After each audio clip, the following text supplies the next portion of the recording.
Thank you, Mr. Speaker.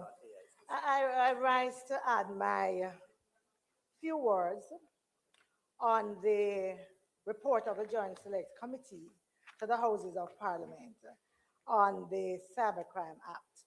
I want to say that there's really nothing controversial that I have to say, hopefully, today. Uh, that, as others have said, I agree with the direction of the amendments that are made. There is just one little provision that I am opposed to, and I'll tell you why. No, and I listen to that. I know that the recommendations include repeal of Section 15 and provides for compensation of victims of cyber crimes and all of that. As I looked at it though, I was uh, I was thinking that in as much as we talk about three main incidents that occur in terms of cybercrime as being abusive content, impersonation, and revenge porn. For me, one that we have not paid sufficient attention to is reputation sabotage, right? And that is as well a big one, and it has been a big one in Jamaica.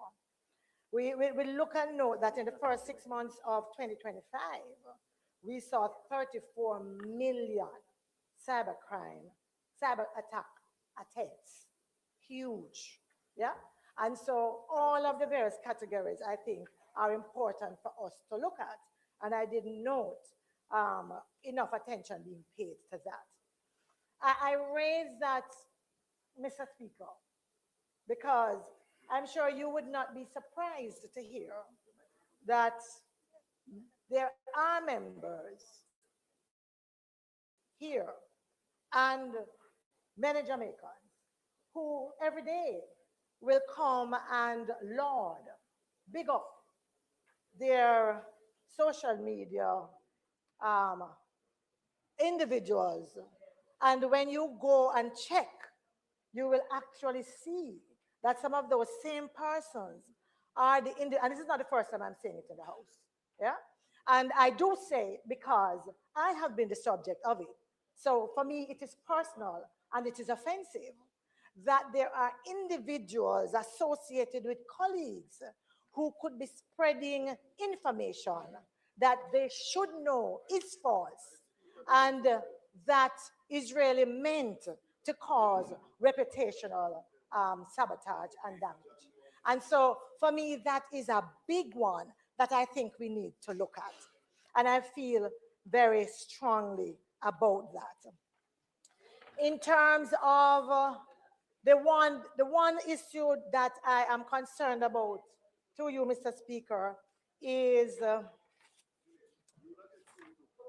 section is included in section 9 of the Principal Act and is on page 3, that is 5, 1C, D, and E, where it says that it shall be a defense in any proceedings for the commission of an offense under section 1A for the defendants to show that the image that was published, yes, was for bona fide educational, scientific, medical, or research purposes, or for purpose of reporting about historical events.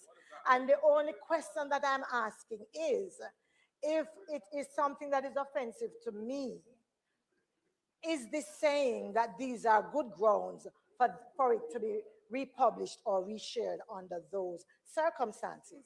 And is it expected to be done without my consent or without saying anything to me? I'm very uncomfortable about that. And so I want to ask that as a question. What the rest that I wanted to say, Mr. Speaker, is not about what is in the bill, but rather what I thought needed to have been addressed, notwithstanding the focus of the Joint Select Committee. As the member from Southeast St. Andrew has said, with the lapse of time I know that there is, and it should be shortly, an opportunity to revisit the bill and to address some of these issues. And so the first one is really about inadequate penalties, because you would know that there are a number of individuals who believe that the penalties for offenses, that they are not sufficient deterrent for unauthorized access to computer systems.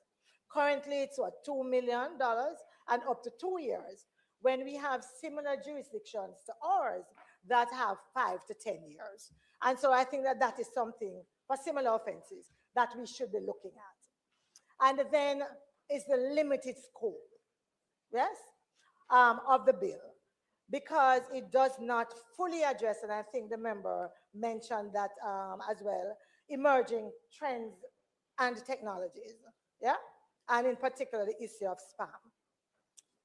Also, the difficulty in prosecution, as many have actually noted, yes, and you will know that the investigative capacity, yes, is not there to give the kind of support that the bill needs for proper prosecution, um, for wider prosecution, yes?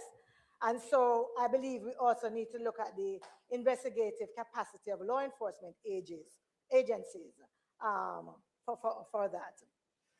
I also saw, I think it might have been pretty close to the time that the Joint Select Committee might have been meeting, a discussion by the Office of the DPP around broadening the Cyber Crimes Act to empower clerks of the court to actually seize computers that are engaged in these kinds of activities. And I thought that that was worthy of being considered, and so I wanted to recommend that. And then, as I end,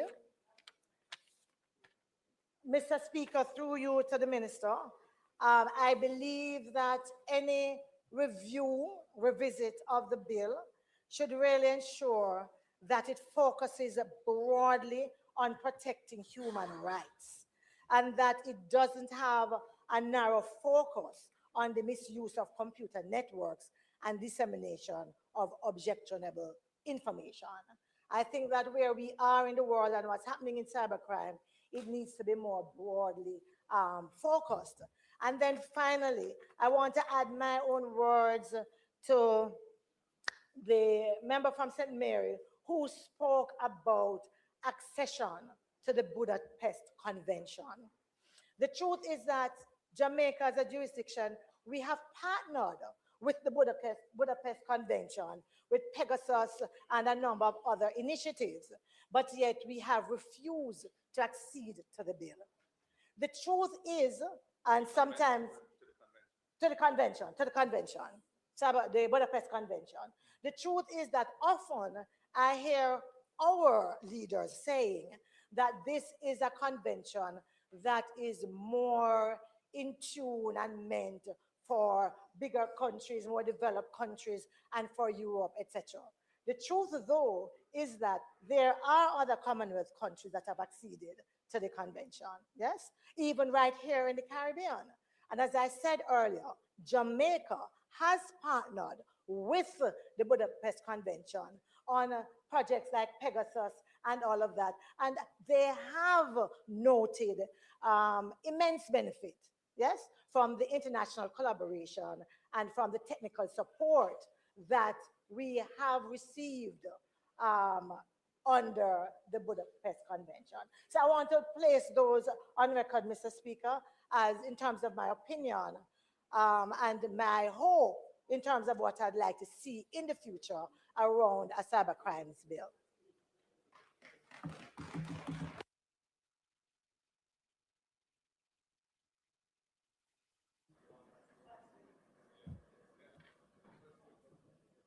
Member from St. Andrews Southern.